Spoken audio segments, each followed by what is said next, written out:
Hello everyone, আসসালামু আলাইকুম। আমার ইউটিউব চ্যানেলে আপনাদের জানাই সুস্বাগতম। আজকে আমি আপনাদের সাথে শেয়ার করব কচু আর ছোট মাছ দিয়ে পুঁই শাকের রেসিপি। আশা করি আমার ভিডিওটা শেষ পর্যন্ত দেখলে আপনাদের অনেক কাজে লাগবে।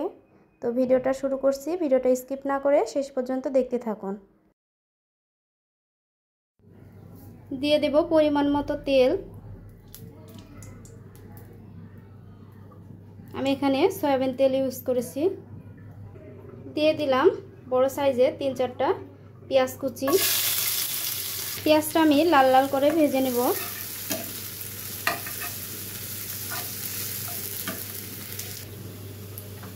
লবণ স্বাদ মতো, 7-8টা কাঁচামরিচ, মরিচের গুঁড়া 3 চামচ,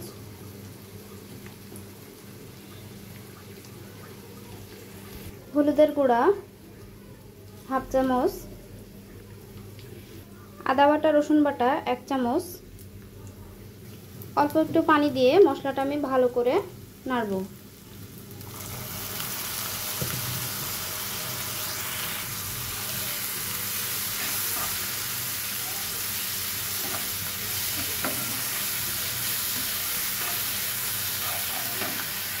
এবার আমি পরিমাণ মতো পানি দিয়ে মশলাটা 2 মিনিট কষায় নেব ভালো করে।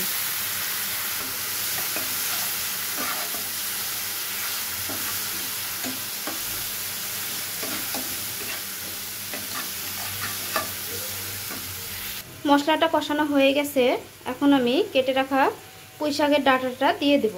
এখানে আমি পুঁই শাকের ডাঁটাটা আলাদা করেছি আর পাতাটা আলাদা করে নিয়েছি।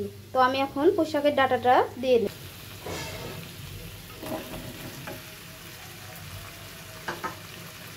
সব কিছু এখন আমি ভালোভাবে মিশিয়ে নেব।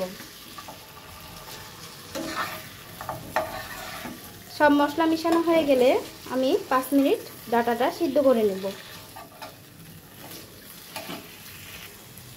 ডাঁটাটা সিদ্ধ হওয়ার জন্য আমি পানি দিয়ে এখন ঢাকনা দিয়ে ঢেকে দেব।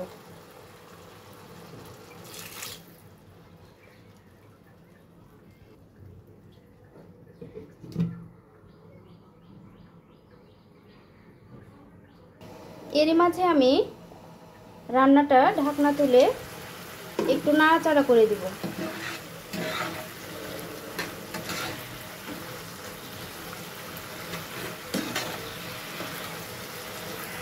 ডাঁটাটা আমি হালকা সিদ্ধ করে নিয়েছি, পুরোটাই সিদ্ধ করিনি। এর মাঝে আমি দিয়ে দেব কেটে ধুয়ে রাখা কচুটা।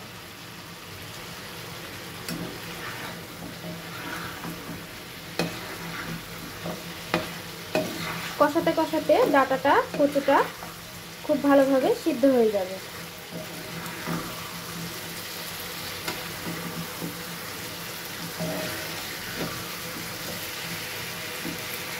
এবার আমি রান্নাটা অল্প অল্প করে একটু পানি দিয়ে ভালোভাবে কষাই নেব।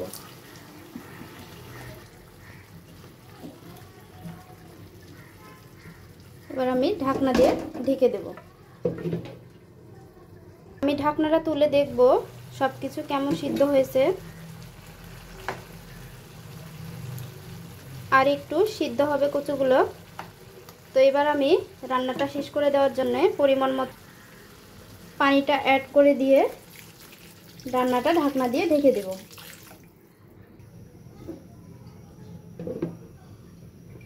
রান্নাটাই বলক চলে এসেছে। এখন আমি আগে থেকে রান্না করে রাখা মাছটা রান্নার উপর ছিটাই দেব।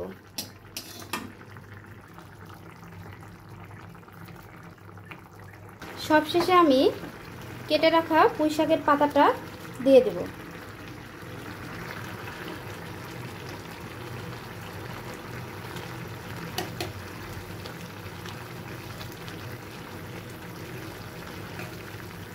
এই তো বন্ধুরা, আমার রান্নাটা কমপ্লিট।